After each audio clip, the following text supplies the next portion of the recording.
মুফতি সাহেব আমি হযরতকে ওনার বয়ান পূর্ণমান বয়ান পেশ করার জন্য বিনীতভাবে অনুরোধ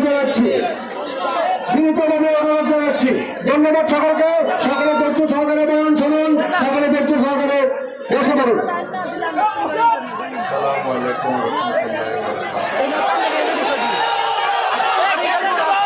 ভালো আছেন? কিনলে আবার খারাপ হয়ে